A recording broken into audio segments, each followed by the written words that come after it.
Security, get him out of here now.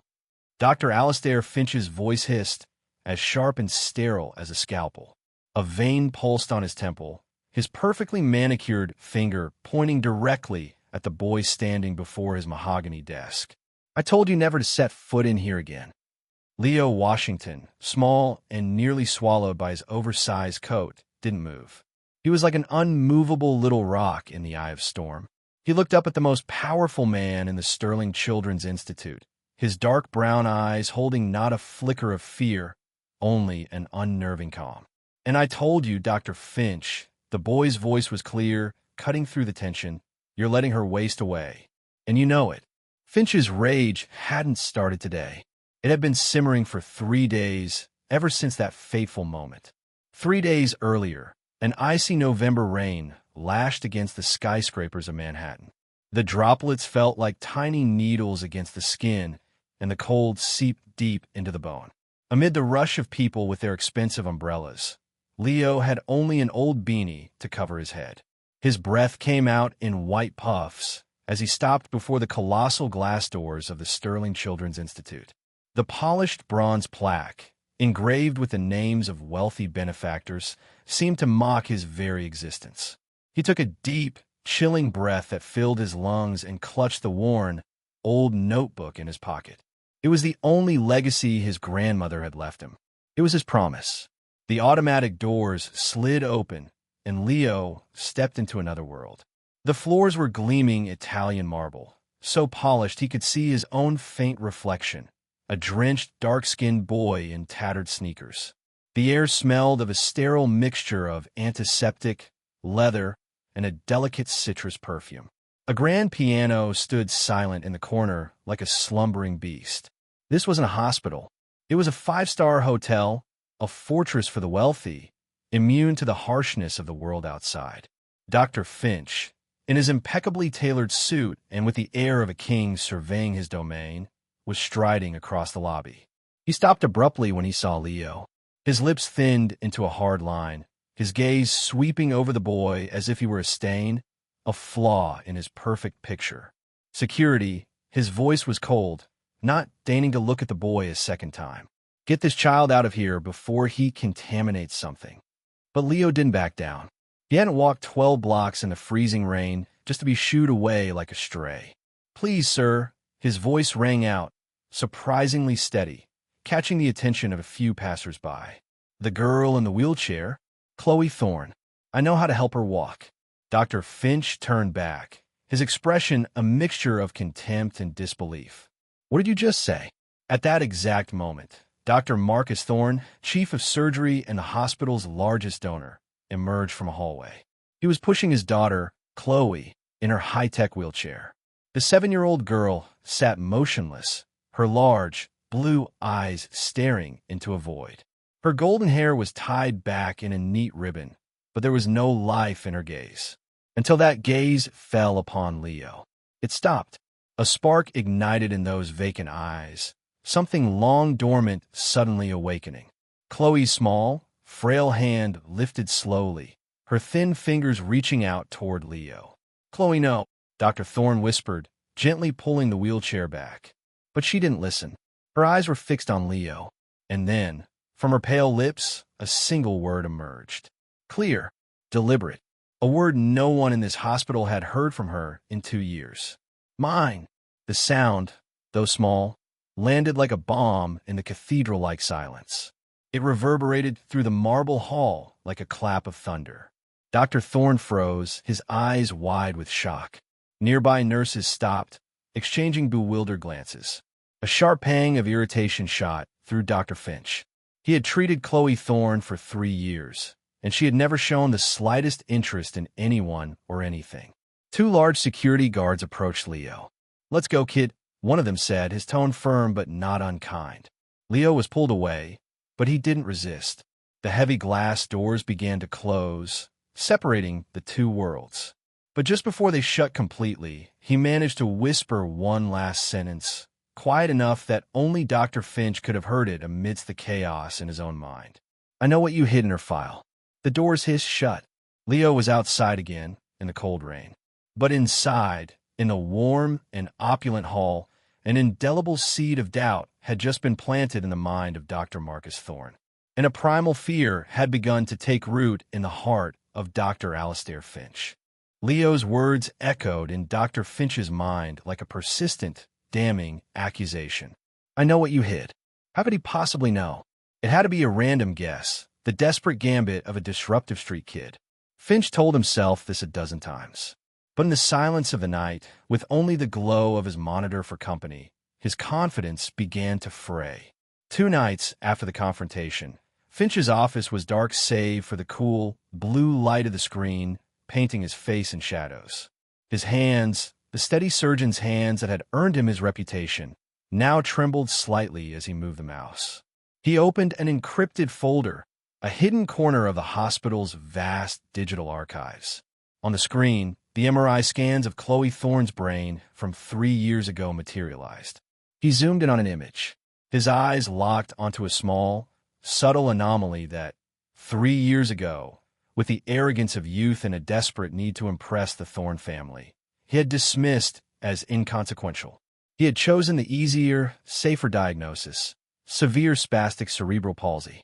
A diagnosis with no hope, but also no risk. No one could blame him for failing to cure the incurable. He had buried the initial radiologist's report, the one that suggested further investigation into a possible recoverable neurological dysfunction. He had convinced himself he was protecting the Thornes from false hope, but deep down, he knew he was protecting something else: the flawless reputation of Dr. Alistair Finch. Now, the ghost of that decision had returned, and it wore the face of a 10-year-old boy. Meanwhile, Leo made no further attempts to force his way into the hospital. He had changed his strategy. Every morning, just as the sun broke over the tops of the skyscrapers, he would take up his post on the public granite steps outside the Sterling Institute. He did nothing but sit there, his notebook resting in his lap, and watch. He watched the Thornes' black limousine arrive each morning. He watched Chloe being wheeled inside, her face always turned toward the windows, as if searching for something. But he wasn't only watching Chloe. He was observing the invisible people of the hospital. The custodians pushing their carts, the nursing assistants hurrying on their breaks, the security guards changing shifts. He began to speak with them, not about Chloe, but about his grandmother, Elara Vance. "My grandmother used to work here," he said to an older nurse with silver hair. "Elara, do you remember her?" The woman paused, her eyes crinkling at the corners. "Elara Vance? Good heavens, of course I remember her." The woman was a legend. There were children all the doctors had given up on, but Elara, she had a way. She had magic in her hands and a heart bigger than this whole hospital. Whispers began to circulate among the staff about the strange boy outside, about him being Elara Vance's grandson. Leo's quiet presence did not escape the notice of Dr. Evelyn Reed. A recent transfer from Johns Hopkins, she brought a progressive mindset, unburdened by Sterling's rigid hierarchy. She saw the boy every day, as persistent as a small lighthouse. She heard the stories about Elara Vance from the older nurses, and she couldn't help but be intrigued. The confrontation escalated on a Thursday afternoon.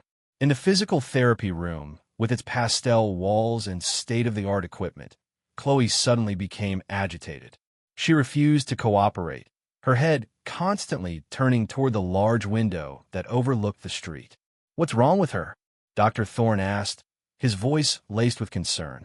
Dr. Finch, who was observing the session, felt a surge of anger. He knew exactly who she was looking for. "It's just a phase, Marcus," he said dismissively. "Children in her condition can be unpredictable." He strode over and decisively pulled the blinds shut, blocking out the light and the view. "Perhaps we should adjust her sedatives." That's when Chloe began to cry. Not her usual soft whimpers, but choked, frustrated sobs of pure helplessness. They tore at Dr. Thorne's heart. Later that day, Dr. Reed decided to investigate for herself. She went outside and sat down on the steps next to Leo. "You're Elara Vance's grandson, aren't you?" she asked gently. Leo looked at her, his eyes assessing her. He nodded. "She was an extraordinary woman," Dr. Reed continued. "I've read some of the old hospital journals about her. about her unconventional methods. My grandma called it the Vance method, Leo replied, his voice older than his years. She said that sometimes the body forgets how to work. You just have to gently remind it. Their conversation was interrupted by a sharp voice. Dr. Reed, what are you doing? Dr. Finch stood in the doorway, his face a mask of controlled fury. He had seen them on the security cameras.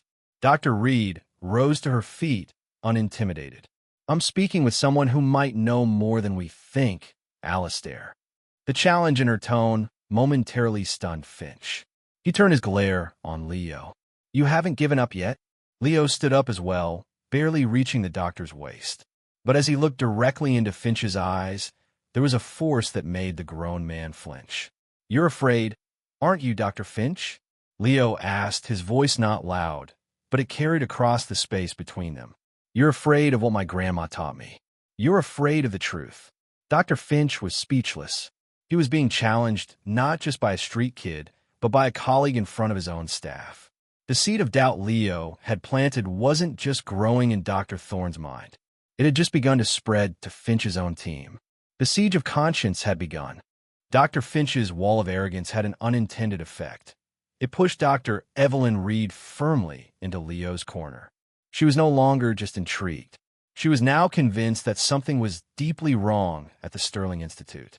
The next day, she arranged to meet Leo at a small cafe a few blocks from the hospital, a cozy refuge smelling of roasted coffee and pastries, far from the cold surveillance of Alistair Finch. Show me, she said as soon as they sat, her voice urgent but gentle. Leo didn't hesitate. He placed the worn notebook on the table. It wasn't just filled with words. As Dr. Reed turned the pages, she was stunned. Inside were detailed anatomical drawings of muscle groups and nerve pathways, sketched in pencil with incredible precision. Alongside them were notes on sensory stimulation exercises, massage techniques, and methods of emotional connection. It wasn't a diary. It was a manual, a legacy passed down by hand. My grandma said Chloe's condition isn't spastic cerebral palsy, Leo explained, pointing to a diagram. Her brain isn't permanently damaged. It's more like a powerful computer, but the cables to the monitor and keyboard have come loose. The signals are there, they just aren't getting through. He looked up at her, his expression serious. She called it functional neurological disconnection syndrome. It's treatable. A chill ran down Dr. Reed's spine. The term wasn't common, but it existed in advanced neurological literature, a field many conservative doctors like Finch often dismissed. The boy's knowledge was terrifyingly sophisticated. This was no fantasy. Leo, she whispered, I need you to trust me. I'm going to look into this myself. That night, Dr. Reed stayed late in her office. Lit only by her computer screen, she dove into the hospital's digital archives. She knew a doctor like Finch wouldn't delete evidence. He would bury it. Using her knowledge of medical records coding, she began to search for anomalies in Chloe Thorne's file from 3 years ago. And then, close to 2 in the morning, she found it. An initial radiology report, filed under an incorrect case number and marked as inconclusive. The report, signed by a now-retired neuroradiologist, stated it clearly. Brain structure fundamentally normal. Indicators inconsistent with severe spastic cerebral palsy. Recommend further investigation into a possible recoverable neurological dysfunction. The proof was right there in digital black and white. Finch hadn't just misdiagnosed. He had actively suppressed a dissenting medical opinion.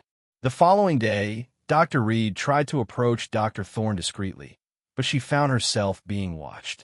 Every hallway she turned down, a nurse loyal to Finch seemed to appear. Finally, Finch himself intercepted her near his office. He didn't raise his voice. He didn't threaten. He just spoke softly, a polite smile never reaching his cold eyes. You're very young, Evelyn. Talented, he said, his voice like honey laced with poison. Careers at a place like Sterling are built on trust and collaboration. Loyalty is more important than an inconvenient truth. The message was crystal clear. Stay silent, or your career at one of the world's most prestigious medical institutes will be over before it has a chance to begin. That evening, Dr. Reed sat in her apartment, looking out at the glittering lights of New York City, feeling isolated and afraid. She was faced with a choice: protect her future or risk it all for a child she'd only seen through glass and an anonymous boy with an old notebook. The Hippocratic oath she had taken seemed to echo in her mind. Her conscience won. She knew they couldn't beat Finch through official channels. He controlled the committees, the reports. They needed something he couldn't control: a father's heart. They needed an undeniable miracle. She called Leo from a payphone. "We need a plan," she said. "We need to get you to Chloe, somewhere Dr. Finch won't expect. A place where she feels safe." Leo was quiet on the other end for a moment, and Dr. Reed could almost hear him thinking. "The rooftop garden," he finally said. "My grandma used to say that nature is the best doctor. Chloe gets taken up there sometimes in the afternoon for fresh air." A plan began to form in Dr. Reed's mind. It was risky, a move that could destroy her career, but it was their only shot. They wouldn't attack Finch with paperwork and protocols. They would stage a chance encounter between Leo, Chloe, and the one person with the power to overrule Finch, Dr. Marcus Thorne himself. They would show him the truth, not in a report, but through his own daughter's eyes. The late afternoon sun cast a golden glow over the rooftop garden of the Sterling Institute. It was a tranquil oasis high above the city, insulated from the sirens and hustle of New York below. Beds of lavender and rosemary released a calming scent into the air. In the midst of this peace, Leo was already waiting, sitting on a teak bench, as small and quiet as a part of the garden itself. Following Dr. Reed's discreet arrangement, a young nurse, one who still remembered the stories of Alara Vance, had suggested to Dr. Thorne that some fresh air might help calm Chloe after a tense therapy session. Dr. Thorne, growing weary and distrustful of Finch's methods, had agreed. When the glass door to the rooftop slid open, Dr. Thorne froze as he saw Leo. His first instinct was to turn back, the protective reflex of a powerful father kicking in. But then he looked down at his daughter. Chloe's eyes lit up, her lips parting in a near smile. She wasn't afraid. She was happy. "Please," Leo said, standing up. His voice wasn't a plea, but a sincere appeal. "Just give me 5 minutes. Your 5 minutes could give her back a lifetime." Dr. Thorne hesitated, an internal battle raging across his face. His daughter's gaze decided for him. He gave a reluctant nod, pushing Chloe's wheelchair closer to the bench. Leo didn't do what the therapist did. He didn't force Chloe into soulless physical exercises. He knelt down, so he was at her eye level, looking directly into her blue eyes. "Hey, Chloe," he whispered, and began to hum a simple, melodic tune. It was an old lullaby Alara used to sing to the scared children, the ones the world had left behind. The melody seemed to unlock something deep inside her. He pulled a small, soft feather from his pocket. Gently, barely touching her, he brushed it along the sole of her bare foot. "Can you feel that, Chloe?" he asked. "It's tickling you. Try to chase it." At first, nothing happened, but Leo persisted, humming and tracing patterns with the feather. And then, to Dr. Thorne's utter astonishment, Chloe's toes curled. Deliberately. It was a tiny movement, but it was a conscious response. A small, bubbling giggle escaped her throat. Next, Leo guided her hand to a nearby lavender plant. "Smell how nice." She took a deep breath and nodded. Then Leo stood up, holding out his small but steady hands. "Come on, princess. Let's try to dance with me." Dr. Thorne started to protest. It was impossible, but he was silenced when he saw his daughter, with a monumental effort that shone in her eyes, reach out and take Leo's hands. She squeezed, and with a strength no one thought she possessed, Chloe pulled herself up from the wheelchair. Her legs trembled like reeds in the wind. She was unsteady, but she was standing. Her feet were on the ground for the first time in 3 years. At that exact moment, the glass door to the rooftop flew open. "Stop this now," Dr. Finch roared, his face flushed with a mixture of rage and panic. He had discovered Chloe was missing from her room and had frantically searched for her. "What are you doing to her?" But his words were too late. The miracle had already happened. Dr. Thorne, with tears now streaming down his face, slowly turned to face Finch. His voice was no longer that of a colleague, but of a betrayed father, as cold as ice. Alistair, what have you done to my daughter? Marcus, this is just an involuntary muscle spasm. Finch stammered, but the lie sounded hollow even to his own ears. That's when Leo delivered the final blow. He calmly pulled a tan envelope from inside his notebook and handed it to Dr. Thorne. My grandma knew you would never admit it, Dr. Finch, Leo said, his voice ringing in the tense silence. She said that sometimes the truth needs a guardian. This is a copy of Chloe's original neurological report, the one you filed under the wrong code. She kept one. Dr. Thorne snatched the envelope. His hand shook as he pulled out the paper. The words on it confirmed his worst fears. The betrayal, the lies, the stolen years of his daughter's precious development. A tidal wave of rage and grief crashed over him. You stole her life, he roared, his voice breaking. All for your damn pride. Finch stood there, pale as a ghost, the empire he had so carefully constructed crumbling around him, brought down not by a medical board but by the legacy of a nurse and the courage of a 10-year-old boy. Dr. Thorne fell to his knees, wrapping his arms around his little girl, who was still standing, shaky but resolute, leaning against Leo. 2 hospital security guards appeared at the door, summoned by Finch's shouting. But when they saw the scene before them, the powerful father weeping, the little girl standing, and the chief physician's look of utter ruin, they knew they weren't there for Leo anymore. They were there for Dr. Finch. As Dr. Finch was quietly escorted away by the 2 security guards, a profound silence settled over the rooftop garden. The storm had passed, leaving behind a stillness thick with meaning. The distant sound of sirens from the streets below seemed to belong to another world, remote and insignificant. Dr. Marcus Thorne, a man who had spent his entire life in control, giving orders and standing at the pinnacle of power, was now completely undone. He remained on his knees on the soft grass, his arms wrapped around his small daughter, as if he feared she might vanish. He looked up at Leo, his eyes red from the tears he had shed. The pride of a master surgeon had melted away, leaving only the raw gratitude and deep remorse of a father. Son, he began, his voice hoarse with emotion. I don't know what to say. Leo simply shook his head, his gentle gaze still fixed on Chloe.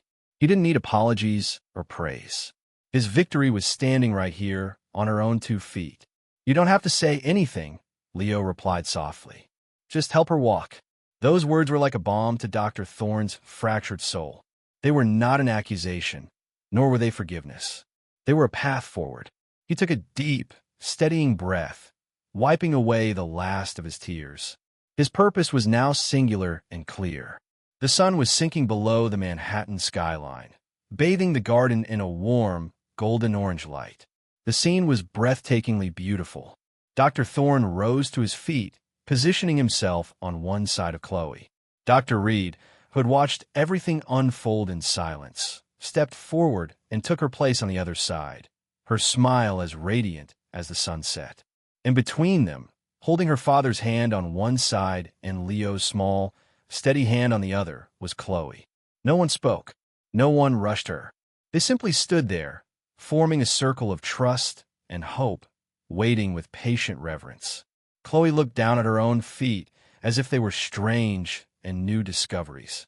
Then she looked at Leo, and in his eyes, she found the silent encouragement she needed. She lifted her right foot, slowly, tremulously, a hesitant motion that seemed to last an eternity. And then she set it down on the soft grass in front of her. One step. It wasn't steady. It wasn't perfect, but it was hers. A deliberate, willed movement commanded by her own mind, not an involuntary spasm. It was more than a physical act. It was a declaration. It was liberation. It was everything. The image of Chloe's small foot on the green grass, bathed in the light of the setting sun, was a universe of hope contained in a single frame. The 4 of them stood there, their hands still linked, a new family forged not by blood, but by truth, bound by love, and defined by a single first step. Sometimes, the greatest breakthroughs don't come from the most advanced laboratories or the most brilliant minds. They come from the courage to listen to a voice the rest of the world has chosen to ignore. They come from believing in what everyone else has deemed impossible. One step can change a life. One voice can change the world. Have you ever been underestimated? Have you ever turned humiliation into your motivation? Let your story be heard, because inside every one of us, there is a hero waiting to take their first step. Leo's story is a powerful reminder that true courage has no age, and the most powerful voice often belongs to the person everyone chose to ignore.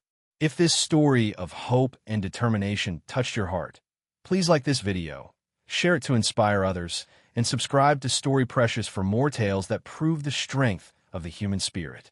Thank you for watching.